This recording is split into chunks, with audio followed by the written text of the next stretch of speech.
Hello, I'm Ruth from Nortal. I'm an occupational therapist. I've been working in neurology for over 20 years. And today we're going to be giving you a little bit of a taster of what you can expect from one of our FND toolkits on fatigue. So the idea of these toolkits is that they give you some tools, some resources, and some ways to kind of help you on your self-management journey. So we wanted to give you a bit of an idea of what some of those resources might look like. So during the fatigue tutorial, we cover what is fatigue, why it's not just feeling a bit sleepy, it's a sort of overwhelming feeling of exhaustion, why fatigue is so common with FND, what causes FND fatigue, what it's like to live with FND fatigue, and how you can manage it. So we'll give you some strategies and resources of how you can recognise your own limits and learn to work within them, and some knowledge of the different activity management strategies that are available and some of the pros and cons of them. And most importantly, we will teach you how to get that proper rest that you need, brain rest and that proper FND rest. And then we'll sort of signpost you to some further information and resources. So we've run these FND toolkit tutorials for a little while now, and we don't want you to just take our word for it. This is sort of what other people have said.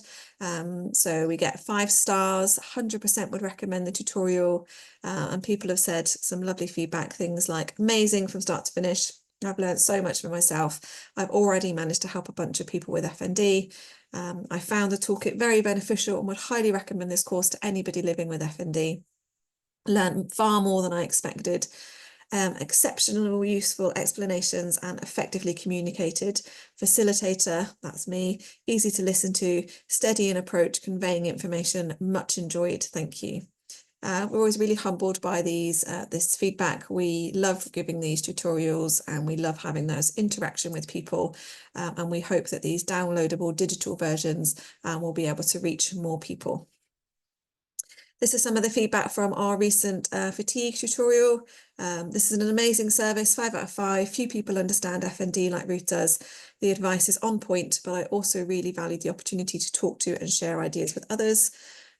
Relaxed, super informative, supportive, and helped to enlighten, encourage and rediscover yourself with hope. And that was really lovely. Very helpful tutorial on fatigue. I came away with a different perspective and some helpful insights. Thank you. So here at Nortal, our FND services are made for you. We are aware that it's difficult for people to sometimes be able to access FND services, particularly within the National Health Service. We are aware of some of the funding barriers. So the idea behind Nortal was to be able to help be able to reach more people and to be able to give you the information and knowledge that you need to be able to start your sort of self-management rehab journey. All of the resources are made through a collaborative process designed by FND clinical specialists, by myself, and also we have our expert peer advisors. So they are people living with FND and they make sure that all of the resources that we put out and offer to you are suitable, realistic and on point for people who are living with this condition. So hopefully that collaboration makes them some really useful tools. They are all there designed to help you to become an informed expert patient or expert in your own condition, and enabling you to make the choices that are right for you and hopefully to help you live well with your FND. We know that these tutorials aren't going to fix you, but they will help you along your journey and help you get to where you need to go. So these are some of the things that we talk through in the FND fatigue tutorial. We talk about the 6 different types of neurological fatigue. Most of the time when people think about fatigue, they mostly think of physical fatigue and sort of resting physically. But there's a lot of other fatigue that is there, different types of fatigue for people with a neurological condition. In particular, things like social fatigue, emotional fatigue, mental fatigue.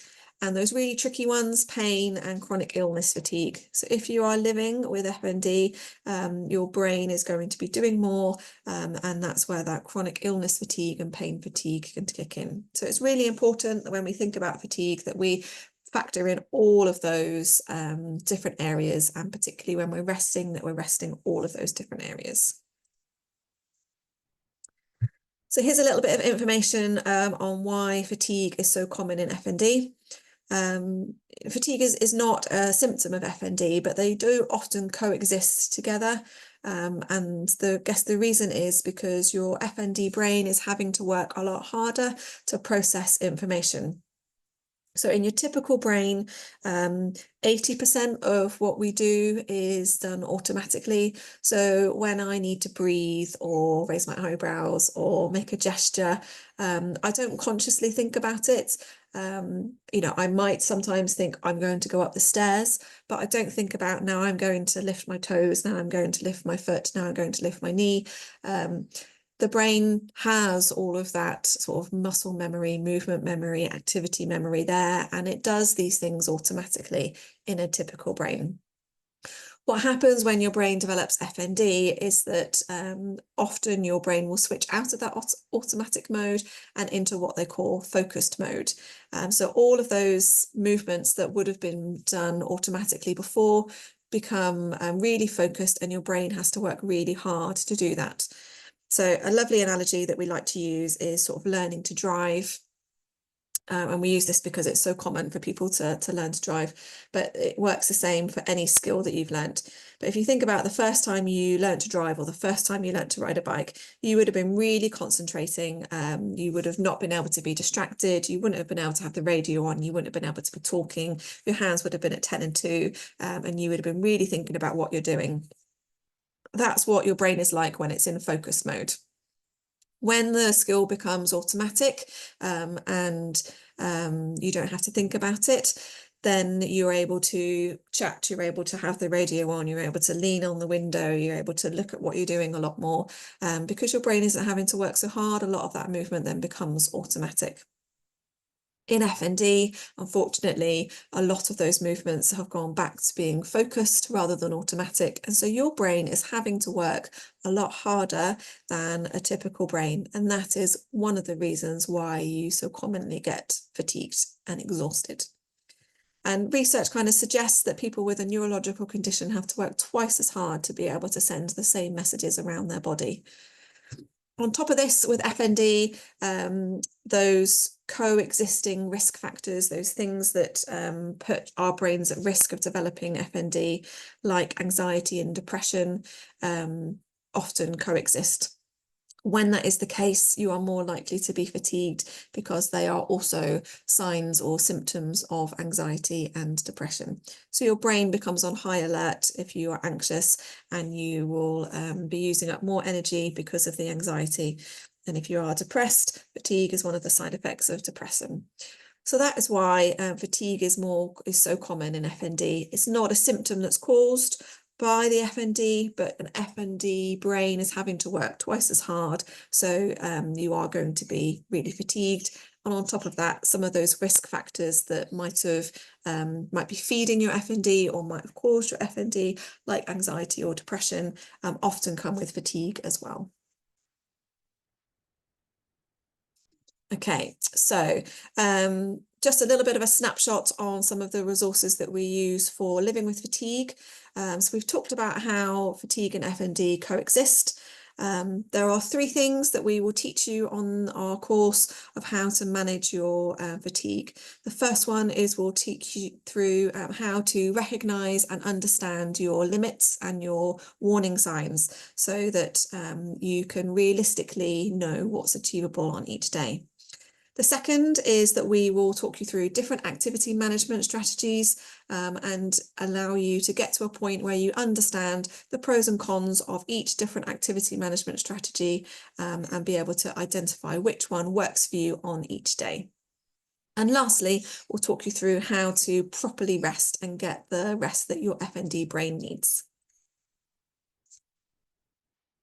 So just a little snapshot into understanding your limits. We know that FND is a variable condition and that your energy levels, like your FND, will go up and down. So it's really important that you understand what those variable factors are for you and what your warning signs are. So there are a few tips that we can sort of give you during this sort of little taster of how you can start to understand your limits. There's a scale called the Modified Fatigue Impact Scale, which you can do. It's sort of freely available, just you can sort of Google it. And that will help you understand the different types of fatigue that you experience and help you understand your fatigue a little bit more. The other thing we recommend is to start to talk to your loved ones about what your warning signs are, all those little traits that you might not be aware of, whether it's speech starting to slur, whether it's your leg starting to twitch, whatever it is that you might not be aware of, but they are, so that you can start to be more aware of what your warning signs are that you are hitting your limits. A little taster into some of the activity and management strategies that we go through. There are two main strategies that we talk about. They are the boom and bust strategy and the pacing strategy. We will, we're not here to tell you which one is best. We are here to tell you what the pros and cons are of each of these strategies and how you can intermingle them and how you can help decide which is the right one for you. Some of our tips from pacing are to not let yourself run empty. Think about when you would plug your phone in. You don't let the battery run flat, so you treat yourself in the same way and try to make sure that you plug yourself in early enough. Be realistic about what you can achieve and whether you're having a good day, a bad day, or an average day. And one of the things that's often hard for people at the beginning is that those rest periods need to be much longer than the active periods. So you might only have 10 minutes worth of activity and you might need to rest for an hour either side, and that's perfectly normal. It needs to be slow and it needs to be built up gradually. So one of the other things that we'll talk about is help you break down the pros and cons of the different activity management strategies that we will present to you. And we'll kind of use this grid so that you can work out what the advantages and the disadvantages are to both strategies for you. And then hopefully that will help you be able to identify on the day which one is going to be most useful to you. So resting is another really important thing that we'll talk about, making sure that your FND brain gets the rest that it needs. And often that needs to be complete rest, not just physical rest. So we need to think about all of the different types of fatigue and how we can rest properly. And we'll signpost you to different resources for resting and how you can, different tips and techniques of how you can make sure that you are getting that all-important rest. So in summary for our taster session, these are the things that will be covered during the full FND fatigue tutorial from Nortal. We will talk you through why fatigue is normal and so common with FND. We will talk about how your brain is being overworked. We will help you understand and how to live with your fatigue by taking you through understanding your limits, different activity management strategies, and teaching you how to rest properly. We will give you tools to help you understand your limits to be able to make informed decisions. We will talk you through some of the different strategies and how they can be useful. And we will talk you also through some of the other things that can help making sure you get sleep, exercise, and healthy eating. As I say, these tutorials are aimed at giving you those self-management tools to be able to start your FND recovery journeys and help you live with FND when you might not be able to access some of the resources in your local area. I hope this taster has been useful. You can download the full version either as the digital download, or you can join up for one of our live group tutorials where you can interact and share things with other people who are living with the same conditions. All of those are available on the Nortal online tutorials pages. Here again are some of the comments that people have said. Your session today started from the viewpoint that how I feel and what I want is important regardless of others. No one's told me for such a long time that my well-being matters as much as anyone else's. Thank you for bringing that to me. I love some of these comments. These workshops are can be really useful, and we hope that you enjoy them and that you find them to be useful.